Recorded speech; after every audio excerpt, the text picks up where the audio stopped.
Today I'm going to be reacting to the most viral YouTube shorts on social confidence. And as a coach who's helped people overcome social anxiety and build social skills for dating and career success, I've been doing this for over 4 years.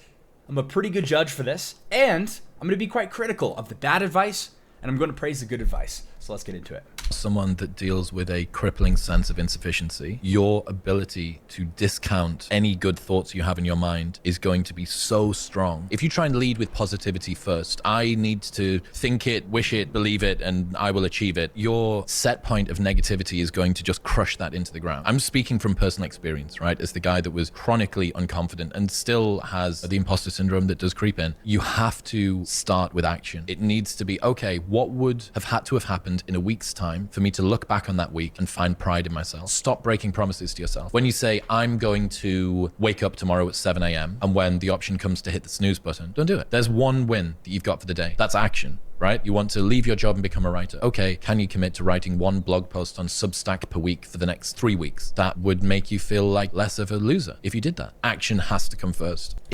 What he's saying is very good. Action is incredibly important, is necessary to truly build confidence. I don't think it necessarily has to come first, like in terms of taking action externally. There's a lot of internal work that you can do. He's also right that negativity will override positive thoughts internally if you have negative belief systems holding you back. Why is this? Our bodies and our survival mechanisms will do a lot more to avoid pain than it will to go after pleasure. What's a bigger deal? A tiger around the bushes threatening to eat you? Or maybe some extra berries on that tree? What's more of a motivator, right? Obviously, the threat to your survival is a much bigger motivator. And that's just how our primal selves are programmed. That's why action is very important, because actions do speak louder than words, even in your own system with your own self. Let's go on to the next. How do I gain more confidence? It starts with yourself, man. You got to start diving into those things. Exactly what I'm talking about. Starts with yourself. Goggins is one of those people that has actually made an incredible transformation. There's a lot of people who talk about it and who try to profit off of it, but who actually have not done the work themselves. So notice how he's saying start with yourself. I completely agree. Let's keep watching. Starts with yourself, man. You got to start diving into those things that you are afraid of. You don't gain confidence by going to the spot that makes you feel good. It could be a false reality. What gives you confidence, not being afraid. It's overcoming the fear. You could still focus on creating good feelings as well. That's not necessarily delusional. I used to stutter severely bad. So right now, I don't know how many people are going to watch this. You know what gives me confidence? Is knowing I no longer care if I sit and start stuttering to you. Yeah. That's what gives me confidence, is facing these things, overcoming them. And maybe not overcoming them. And getting to the point where you no longer care what people think about you isn't going to come from you acting like you don't care. It's actually going to the part of you that cares and doing that inner work. Going to those parts of you that feel a shame, that feel that fear, and whatever feelings you got, those judgments you have about yourself internally, you need to go and handle those. You need to go make peace and make friends with those parts of yourself. And then you won't care. Because when you know yourself so deeply, other people's judgments about you, you'll just see them as uninformed opinions, because there's no way that they can know you better than you know yourself, because you've taken the time to really look at yourself deeply in the mirror and know who you are. And if you haven't done that, you need to. And that's the kind of work that I help people do. Every day. But facing them. And facing them and facing them. Pretty soon like this, you know what, man, this is where it's at. It's not in that comfort zone. It's in the discomfort zone. Yeah, you got to go to your shadow, got to go do that shadow work, and that's what's really going to make a difference. Awesome video, stamp of approval. You want to talk to anybody easily, anywhere that you go. The gym, she's fucking hot. Yeah. She's hot. Okay, bro, this dude's a little down bad. She's like working out and she has headphones on. I want to talk to her. Excuse me, miss. He's like, okay, I want to talk to her, but she has headphones on. Oh no. It's almost like you can just like say, hi, and then they'll do this. And then you can talk, right? Anyways, this guy, I imagine whoever this guy is asking this question, has probably got more issues than knowing how to just say hi. Like, take off your headset, step into the zone, look. Just step into the zone, bro. Yeah, that's what you got to do. Because when you step into the zone, you're stepping into the bone zone, bro. And you've like already got it. Okay, bro. In the eye. How many sets you got left? She's like, oh, I only got 3 sets. And you're like, all right, that's cool. What's your name? Now we're having a conversation. Do you want to? That's where the video ends. Wow. Amazing. Wow, this guy is the wisdom teacher of the century. Really got to give hats off to this guy. Just giving away for free priceless information. This guy is a charity for the world. No, I mean, this is literally all he said was say, how many sets do you have left? What's your name? Wow. I mean, so this guy strikes me as a guy who naturally attractive, has probably never really struggled with social anxiety and in dating as well. It's probably always been easy for him. And so he's just like, get into the zone, bro. He's just like, be an attractive person who's never had to deal with a lot of insecurity.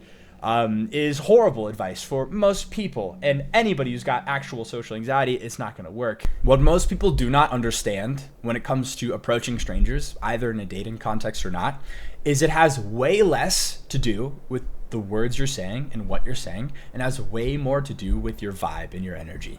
This would be a bad example. Hey, how many sets do you have? Oh, you have 2 left? Hey, what's your name? My name's Oliver. What's your name? Oh, yeah, okay.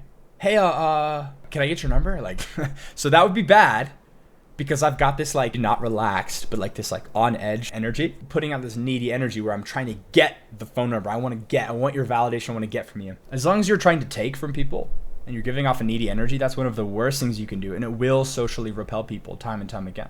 Instead, a better vibe is you get yourself actually grounded, actually centered, comfortable with yourself, relaxed. And if you can't do that, you got some inner work you need to do. And then you can approach, like, hey, excuse me, how many sets do you have? Nice. Hey, what's your name? My name's Oliver. Nice to meet you. I'm not putting on this big, like, oh, hey girl, I'm gonna riz you. Right? It's like, that shit's creepy. You just met this person. This might be a controversial opinion, I don't know. But the fact that you just met a girl and you're already trying to like hit on her and pick her up, you don't know who this girl is. Even if she's attractive, she could be a fucking psycho. She could be a mean person. She could be nasty, right? Like, don't wipe, when she goes to the bathroom. Or be racist. Or any of those things. Now, she might be the sweetest, most wonderful, most beautiful girl in the world. But you don't know this. You just met this person. How could you know? So if you're already telling her, I want you, I want to be with you, when you don't even know who they are, it's like, where are your own boundaries for yourself? Like, are you so desperate that you're willing to just give away everything to one girl that gives you any amount of positive attention, or even just neutral attention, or no attention at all? It's like, it's insane to me. Like, you don't want to get to know this person before you want to try to like get with them. I think part of the problem there is like, we've been socially conditioned that we need to be the fucking Rizzler, and we need to get laid and get your numbers up and all this bullshit that us guys are fed. You absolutely do like want to be friends with women before you date them. Like, actually, because then you can find out if this is actually a good fit. And if this is somebody that you could truly trust, and somebody that is like up to your values and your standards, that you're not just giving it away to any girl. Like, that comes from valuing yourself. And again, if you struggle with that, we got some inner work to do. Anyways, next video. If someone is feeling shy, they don't have a lot of social confidence, how can someone overcome that? When we're talking to shy people, what we often tell them to do is say one extra sentence. So the normal thing is, that'll be 592. You give them your thing. Okay, I think that's charisma on command. I've definitely shit on this guy before. I think he gives a lot of very surface level advice that's like not very good. A lot of it, and some of it's actually bad. Look at this dude. You really think that he's struggled to get women? He's fucking chiseled. I mean, he's gorgeous. He's a gorgeous man. I doubt he's ever truly struggled, right? He might paint a story that he has. I don't know his fucking story. But like, let's be real. This guy's never struggled to get girls. I would really refrain from getting advice from people like this who have actually never struggled with the problem that you're trying to overcome. Me personally, I had crippling social anxiety so bad I would get regular panic attacks, and I was a fucking outcast in the school, and the girls wouldn't even talk to me. I was like blacklisted. They were all like, stay away from that fucking weirdo. Right. So that was pretty crushing. Magazine cover there. The weather is hot. They have a nice earring or something. Say one extra thing. Lower that filter of what would be acceptable to say. You think that the things that you have to say are such crap that you communicate that with every fiber of your being. And so once you're saying them, then we have to teach you, okay, say it with your chest. Don't trail off at the end of sentences. Do not let someone cut you off until you hit a period. It's not about being a conversational bully. It's about learning to take up conversational space in a way that is assertive. Okay. That last bit was absolutely unnecessary. You don't need to, I need to make sure people don't cut me off. It's like, bro, who gives a fuck, dude? It's casual conversation. We all cut each other off all the time. It's okay. It's normal. It's not a big deal. Don't listen to that part. He is making a decent point that, like, if you are starting from a total ground zero beginner, it's good to just say one extra thing, to just practice saying something. Practice small talk. Small talk is actually a great place to start. Some people hate on it. I think it absolutely has a place. When you're starting from the beginning, that's going to be terrifying. But like David Goggins was saying, you got to get into that discomfort zone. You have to get out of your comfort zone. And starting low and slow is a great way to make sure you're making progress without trying to do too much too quick. Here's a rule that'll make you more confident by the end of this video. Philosopher Alan Watts calls Okay, that's a big promise, guys. Let's see. Are you feeling more confident by the end of this video? Let's see. this the backwards law. The more you try, the further away you are. Example, the more you try to float, the more you sink. In dating, the more you I don't know if that's true. I think when I try to float, I float. Like if I'm dog paddling, if I stop trying, I will sink. So that's a weird example. chase after someone, the more it repels them away because they Definitely can be a little bit of a misnomer, because women do like to be pursued. But you know what they don't like? Is they don't like needy energy. They don't like it when you're like, I need your validation, let me get it from you. That's what turns them off. I can keep pursuing somebody and they will actually appreciate that. If I'm following up, if I'm being present and I'm showing up and I'm showing interest, that's a good thing. But if I'm grounded in it, if I'm comfortable, if it's authentic for me, that's way different. So again, sense the neediness in Okay, money. there we go. The more you There you go. stress and think about not having money, the more it puts you in that poverty mindset of scarcity. Do you know what the real root word of confidence is? It means intense trust. Intense trust in yourself, your abilities. You're good. a badass. You can do it. And when you're really confident, you start letting go of the need to control things. The secret to more confidence: stop trying, start trusting. Trust okay, I mean, yourself and watch the confidence start. okay, he's just saying, the core of the video is he's saying stop trying, stop, being so needy and chasing, and just start trusting in yourself. Now, of course, it's YouTube short, so he's using a lot of catchy things, and he's not really explaining much more than that. What does it mean to try?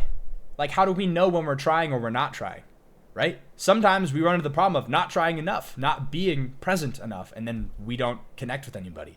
So, again, he's just not explaining enough. And trusting in yourself, my God, that opens up a can of worms, because a lot of people really struggle to trust themselves. Maybe they've been gaslit by parents or others that they're untrustworthy, or they've made mistakes that they haven't forgiven themselves for, so they feel like they can't trust themselves.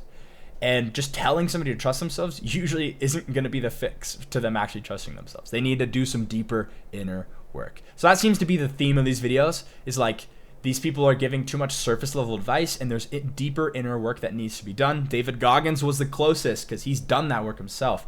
But of course, there's a lot more to it. If you like this stuff, if you're actually trying to see this channel grow, press the buttons. It would really help out.